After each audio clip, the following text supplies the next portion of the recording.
Welcome back students. आज हम mathematics की एक बड़ी स्पेसिफिक और बड़ी ही इम्पोर्टेंट ब्रांच जो है वो ट्रिग्नोमेट्री आ रही है। ठीक है, उसके बारे में पढ़ेंगे। अच्छा, ट्रिग्नोमेट्री जो है वो बेसिकली दो वर्ड से मिलकर बनी है। एक ट्रिग्नो और दूसरा मैट्री। ठीक है, अब ट्रिग्नो जो वर्ड है बेसिकली स्टूडेंट्स ये रेलेवेंट टू ट्रायंगल लिया जाता है और मैट्री का मतलब होता है मेजरमेंट्स। ट्रिग्नोमेट्री जब इंट्रोड्यूस करवाई गई तो उसने एक रेवोल्यूशन क्रिएट की इस दुनिया के अंदर। ठीक है, क्योंकि ट्रिग्नोमेट्री की जो फील्ड्स हैं बेसिकली वो बहुत सारी एप्लीकेशंस के साथ लॉन्च की गई। ट्रिग्नोमेट्री ने बहुत सारी प्रॉब्लम्स जो है वो सॉल्व की। ठीक है, एग्जांपल के तौर पर हम ये देखते हैं कि आप आईफल टावर, फॉर एग्जांपल आपको ये कहा जाए कि आप आईफल टावर की जो है वो हाइट मेजर करें, तो उसका तरीकेकार ये आपके माइंड में आएगा कि इसके टॉप पे जाएं, वहां से एक टेप जो है वो लटकाएं और उसके थ्रू जो है वो उसकी मेजरमेंट्स हो जाएगी। अब ट्रिग्नोमेट्री ने इसको मजीद आसान कर दिया कि ट्रिग्नोमेट्री जो है वो एक कुछ ऐसी टर्म्स एंड कंडीशंस के साथ इम्प्लीमेंट हुई कि उसने उसकी मेजरमेंट जो है वो इजी कर दी। अब ट्रिग्नोमेट्री की एप्लीकेशंस जो है वो फिजिक्स में भी आई, मैथमेटिक्स में तो है ही हैं। ठीक है, फिर इंजीनियरिंग में आई, आर्किटेक्चरल जो इंजीनियरिंग है वहाँ पे बहुत ज़्यादा वास्ट फील्ड है इसकी। ठीक है, एस्ट्रोनॉमी में आई, और इवन दो कि एविएशन अथॉरिटी जो है वो भी ट्रिग्नोमेट्री को यूज़ करती है कि जब उसने अपना एरोप्लेन लॉन्च करना है तो उसका कितना स्पेसिफिक एंगल होना चाहिए and so on.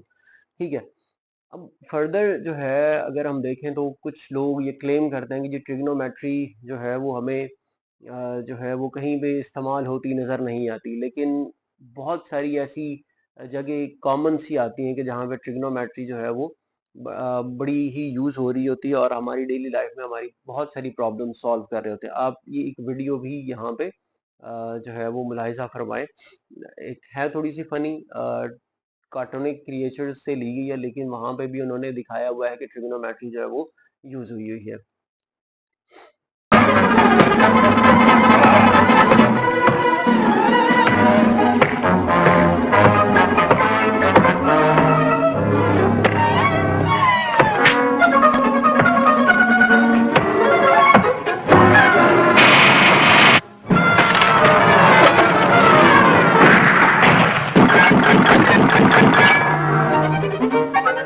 Hope so you enjoy the video कि जो हमने यहाँ पे ऐड की थी।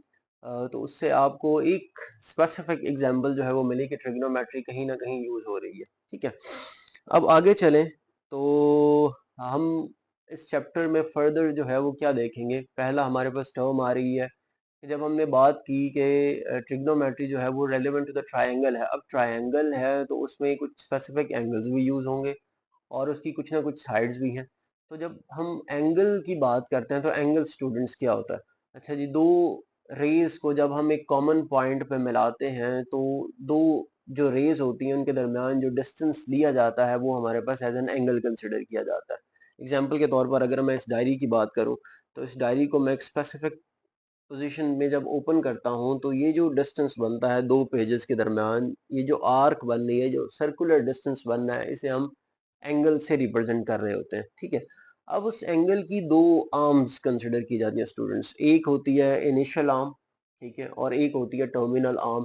इनिशियल आर्म जो है वो फिक्स कंसिडर की जाती है और टर्मिनल आर्म जो है वो बेसिकली उसने रोटेट करवाना होता है, जो कि एंगल की पोजीशन को रिप्रेजेंट कर रही होती है। ठीक है, और इनिशियल आर्म अगर हम उसे क्वाड्रेंट में लेकर जाएं तो एक्स एक्सिस पे फिक्स की जाती है और टर्मिनल आर्म ने जो है वो मूव करवाना था और वही हमारे पास एंगल रिप्रेजेंट करती है। अब किसी भी एंगल को सम ग्रीक लेटर से रिप्रेजेंट करवाया जाता है। सम कॉमन ग्रीक लेटर जो है वो थीटा लिया जाता है, अल्फा है, बीटा है और गैमा वगैरह।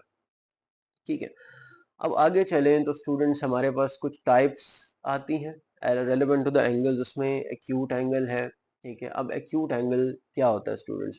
एक्यूट एंगल जो है वो एक ऐसे स्पेसिफिक एंगल के लिए लिया जाता है जो कि 90 डिग्री से कम वैल्यू कैरी करता है। इससे आगे चलें तो राइट एंगल आता है जो कि इक्विवेलेंट टू द 90 डिग्री होता है। ठीक है, इसकी वैल्यू एग्जैक्ट 90 डिग्री होती है। और इसके बाद अगर हम बात करें तो हमारे पास ऑब्ट्यूज एंगल है जो कि 90 डिग्री से बड़ा एंगल कंसिडर किया जाता है, लेकिन 180 डिग्री से छोटा होता है। ठीक है, फिर आए तो रिफ्लेक्स एंगल है। अब सॉरी, इससे पहले एक एंगल है स्ट्रेट एंगल, जो कि एक्चुअली एक लाइन है और वो 180 डिग्री के इक्विवेलेंट होता है। नेक्स्ट हमारे पास रिफ्लेक्स एंगल आता है। रिफ्लेक्स एंगल जो है वो 180 डिग्री से बड़ा एंगल कंसिडर किया जाता है। एंड लास्ट में है जी फुल रोटेशन और अ सर्कल, जो कि एक कंप्लीट 360 डिग्री रोटेशन दे रहा होता है यहाँ पे।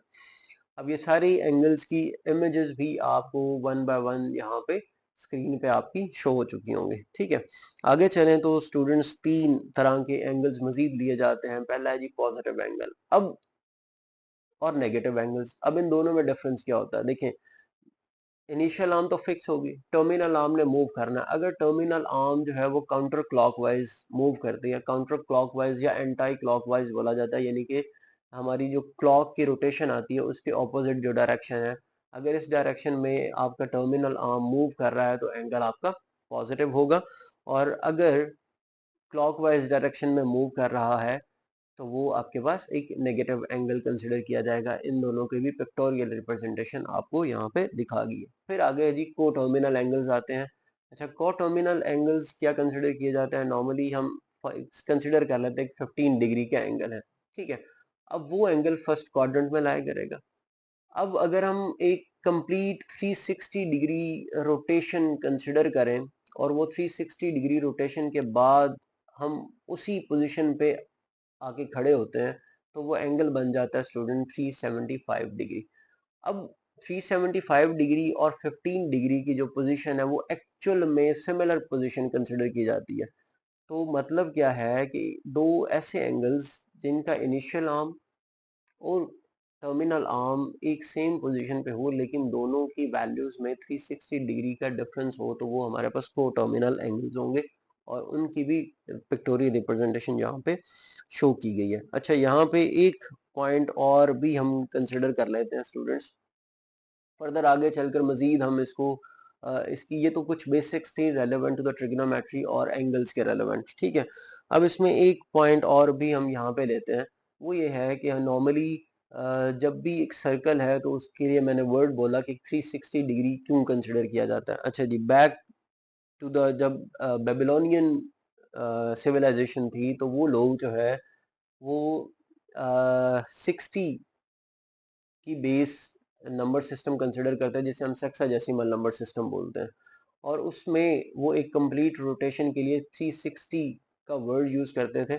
वो इसलिए यूज करते थे क्योंकि 360 डिग्री जो है वो बेसिकली हाईली कंपोजिट नंबर है, जो कि डिविजिबल है 2 3 4 5 6 9 10 12 15 और बहुत सारे ऐसे नंबर से डिविजिबल है। तो इसीलिए 360 डिग्री जो है वो बड़ी प्रिसाइज वैल्यू दे रहा था टू द कंप्लीट रोटेशन। तो वहाँ पे वही सिस्टम आगे जो है वो चलता आया और आज भी हम उसी सिस्टम को लेकर ही चलते हैं टू मेजर द एंगल्स या एक कंप्लीट रोटेशन, और यही इन्वॉल्वमेंट दे रहा होता है। अब यही जो सेक्साडेसिमल सिस्टम जो बेस 60 का सिस्टम है, ये हम देखते हैं कि हमारी टाइम जोन्स में भी चल रहा होता है कि एक मिनट जो है या एक कंप्लीट क्लॉक रोटेशन हमें 60 मिनट्स दे रही होती है या 60 सेकंड्स दे रही होती है। ठीक है, तो इन्हीं टर्म्स को हम आगे चलकर अपने कुछ क्वेश्चंस में भी यूज करेंगे कि जहाँ पे हमें कन्वर्जन्स को लेकर चलना है। ठीक है, होप सो कि ये लेक्चर आपको काफ़ी हद तक ट्रिग्नोमेट्री को लेकर जो आपकी कन्फ्यूजन्स हैं कि उसका सॉल्यूशन कहाँ पे आता है, वो यूज़ कहाँ पे हो रही है, तो काफ़ी हद तक क्लैरिटी होगी होगी। अब नेक्स्ट इंशाल्लाह हम इसका चैप्टर जो हम आपकी बुक में आ रहा है चैप्टर क्लास 9 का चैप्टर नंबर 6 है वो हम स्टार्ट करेंगे इंशाल्लाह। Till the next lecture, Allah.